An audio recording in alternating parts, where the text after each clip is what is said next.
Hello, I'm Dr. Priyanka Rani. I work as a consultant in GarbhaGudi Electronics City, Bangalore. So here I'm there to discuss about a very commonly asked question. Many patients come, or many people who just come for general advice, they come and ask us, how do I conceive faster? Are there any simple ways to conceive faster? So here I'm going to give you 5 tips to conceive fast. First and foremost, you have to come early. So if you are crossing 30 years of age, then it's high time to seek medical advice or to consult your gynecologist or fertility specialist. You are less than 30, even then you need to consult your doctor. Why? For a preconceptional advice. So what is preconceptional advice? So before you plan to conceive, you must consult your doctor and get yourself a general examination done. Some basic tests can be done to see how the egg count is, how your general medical condition is. You would need some prenatal supplements, folic acid, or you might require some small dose of thyroid medication. Your sugars need to be tested, and in general your blood pressure and other parameters have to be evaluated. So that is something very, very important. Next is know your cycles well. That is the second point. You must know how often you're getting your period, whether you're getting it every 28 days, 30 days, 32 days. Anything which is less than 21 days, more than 35 days is of concern. In between this range, you are in the normal range, and most often you would be ovulating between day 10 to day 18. You can track your ovulation using ovulation kits which are available commercially, or by testing your cervical mucus. If it becomes very thin and sticky, that is a good time to try for a pregnancy. You can have intercourse during this time, that is between day 10 to day 18 on alternate days. These are the very simple things which you can do from your end if you are married for less than 1 year.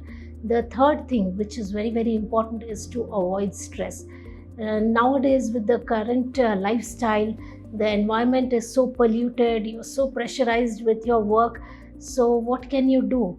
If you are in an environment which is exposing you to chemicals or too much of heat, you must think or rethink and change your job if required, or change your shift if you're doing too many night shifts, because that is going to alter your circadian rhythm, and then you will not be ovulating regularly. It can impact your ovulation as well.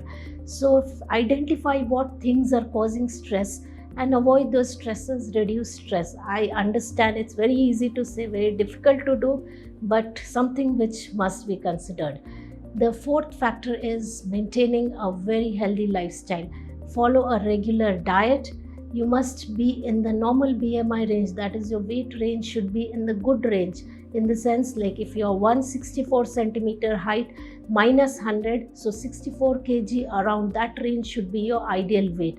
So try to optimize your weight in the normal range, which is something very, very important. How would you do that? By maintaining a healthy lifestyle, that is a regular exercise, a regular diet pattern, and taking good amounts of fresh fruits and vegetables. That's what I tell most of my patients, to include at least 2-3 varieties of fresh seasonal fruits in their diet, less of calories, outside food or junk food. Then the other thing they ask me, many of my patients ask me, is can I have tea or coffee, and how many cups?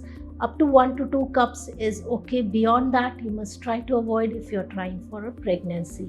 Then one very important thing which I have noticed of late, even many women are smoking nowadays. They consume too much of alcohol. If you are trying for pregnancy, these are you should not do at all. You must not do it at all. Then the fourth factor, that is, after this healthy lifestyle, like regular exercise is also very, very important. Try to have at least 20 to 30 minutes of exercise per day, which will help in a long way. And then the fifth factor is, or the fifth most important point is, when would you seek medical help? So it's very important to come on time. If you are married for more than 1 year and you've been trying for a pregnancy without using any contraception for 1 year, pregnancy is not happening, you must seek medical help. Or even earlier, if you have any medical disorder, like if you have diabetes, if you have high BP, you have thyroid issues, you must seek help earlier. That is, consult a fertility specialist earlier. Or in conditions like if you have irregular periods, very heavy or very painful periods, or you've had a history of some genetic disorders in the family, or the other thing is if your mother has attained menopause at a very early age, say less than 40 years of age, then you are likely to have a menopause much earlier and your egg counts will reduce faster. So these are the certain tips which you must keep in mind. At the end of it, I would just like to add that you must have patience, because it takes almost a year for 85% of women who are trying for pregnancy to conceive, as per all the statistics by the World Health Organization. So have patience, but seek help on time. Thank you.